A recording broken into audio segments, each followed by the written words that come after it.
La Cité Fertile est un tiers-lieu dans 93 en Seine-Saint-Denis pour explorer la ville durable sur 1 hectare.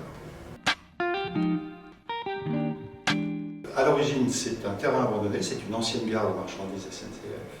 C'est 1 hectare, 6500 m² d'espace végétalisé en extérieur, 3500 m² de ouvert, qui regroupe à la fois une brasserie artisanale, un incubateur, des écuries, une menuiserie, 2 grandes halles pour accueillir des événements autour de l'économie environnementale, sociale et solidaire, un grand préau, un restaurant et des bars.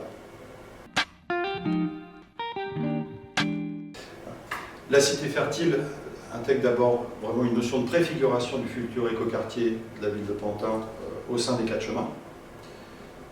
La deuxième chose, c'est comment est-ce que nous pouvons intégrer dans un espace urbain contraint la protection de l'environnement comme valeur fondamentale.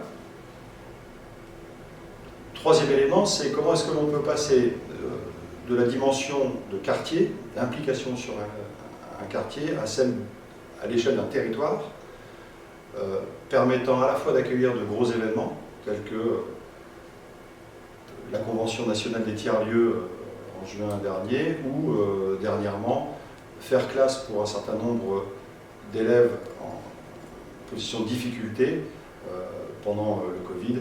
Là, on a pu mettre à disposition un certain nombre de classes pour qu'ils puissent suivre des cours. Notre première mission, c'est s'adresser au plus grand nombre, toute génération confondue, toute origine sociale confondue, que ce soit des personnes, que ce soit des associations, que ce soit des entreprises. C'est créer les conditions optimum pour que chacun ait véritablement voix au chapitre à l'intérieur de la Cité Fertile. Notre deuxième objectif, créer des rencontres. C'est l'une des missions principales de Signoco dans le cadre de la création des tiers-lieux.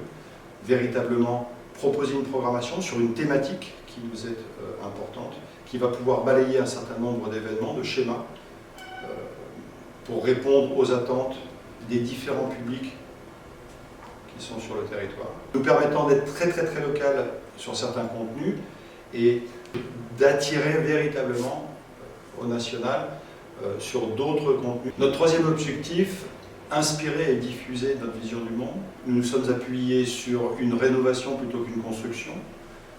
Nous nous sommes appuyés sur des principes d'économie. Par exemple, nous économisons l'eau en installant des toilettes sèches plutôt que des toilettes traditionnelles. Au bas mot, ça permet d'économiser 5 millions de litres d'eau sur les 4 années à venir. Planter, végétaliser, fertiliser, on se rend compte que ce sont des mots véritablement qui résonnent dans l'esprit de ceux qui pratiquent la Cité Fertile. Notre quatrième objectif, former et transmettre. Le premier, former. Nous avons l'école des tiers-lieux qui, au travers d'une formation de 40 heures, accueille les futurs exploitants de tiers-lieux.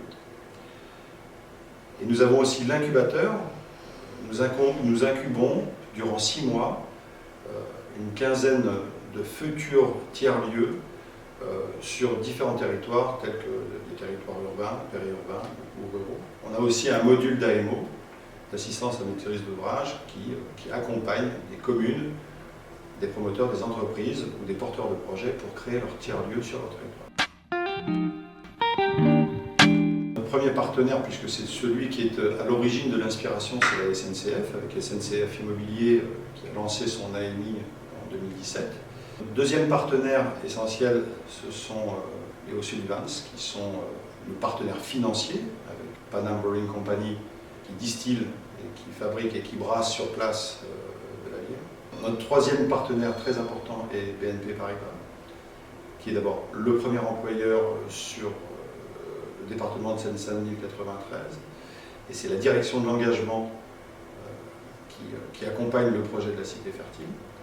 Notre quatrième partenaire, c'est INCO, avec l'incubateur INCOPLEX 93, qui accueille des startups à impact. Le cinquième partenaire, c'est véritablement la ville. La ville de Pantin est notre partenaire presque privilégié, puisque pour toute émergence de tiers-lieu, quelle que soit sa taille, quelle que soit son ambition, il faut véritablement que le soutien de la ville soit sensible. Ça permet d'aller plus vite, plus loin. Aujourd'hui, le tiers-lieu, par sa définition, donc, n'est pas votre lieu d'habitation, n'est pas votre lieu de travail, c'est ce troisième lieu, cette destination choisie. La deuxième définition qui est collée à la première, c'est véritablement cette superposition d'usages qui crée des frictions entre les différentes personnes qui viennent pour des usages différents au sein de ce même lieu, crée des rencontres. Le tiers-lieu culturel n'est pas un espace culturel tel que communément acquis au sein des aménagements urbains actuellement. Ce n'est pas forcément un théâtre, ce n'est pas forcément une programmation artistique, c'est une programmation culturelle. Nous considérons que l'artistique fait partie du culturel et que le culturel ne se restreint pas à l'artistique. Ce qui nous permet de voir véritablement venir dans ces lieux des personnes qui habituellement ne viendraient pas ou ne sont pas coutumiers du fait d'aller dans des lieux dont l'identité, d'une certaine manière, n'est pas claire. Mais en fait, c'est ça qui est très intéressant. C'est que ce ne sont pas des lieux brandés avec une spécificité, ce sont des lieux pluriels qui permettent de réunir des personnes extrêmement différentes, d'horizons différents, et qui vont mieux s'impliquer sur leur quartier, mieux se rencontrer dans leur disparité, et faire en sorte de faire émerger une véritable volonté de vivre ensemble. À l'heure où nous sortons d'une période un peu complexe suite au confinement, parce que nous soyons tous un peu réservés chez nous, nous nous sommes rendus compte que l'une des choses essentielles qui nous manquait, c'était le lien social, c'était notre capacité à faire pour les autres, c'était notre capacité à partager. Nous avons de plus en plus de communes qui sont très sensibles à l'arrivée de tiers-lieux sur leur territoire. C'est parce qu'aussi ils répondent à cette capacité à s'intéresser à tous. Donc l'environnement est la pièce principale de nos tiers-lieux culturels, par l'impact environnemental que va avoir le lieu, qui doit faire école, qui doit véritablement séduire ceux qui y viennent de façon à ce qu'ils l'appliquent eux-mêmes chez eux. La deuxième chose repose beaucoup sur le modèle économique. Le modèle économique qui consiste à faire supporter un certain nombre des charges fixes par l'ensemble des protagonistes du tiers-lieu, mais de façon à ce que l'essentiel, la programmation, le contenu, la thématique qui va être proposée à l'ensemble des publics puisse se faire de façon quasi gratuite, de façon à ce qu'il n'y ait pas de barrière à l'entrée au sein du tiers-lieu. Et la troisième, c'est vraiment ce millefeuille de programmation, de thématiques, de contenu au sein d'un même lieu. Alors les chiffres clés, d'abord c'est 10 000 m².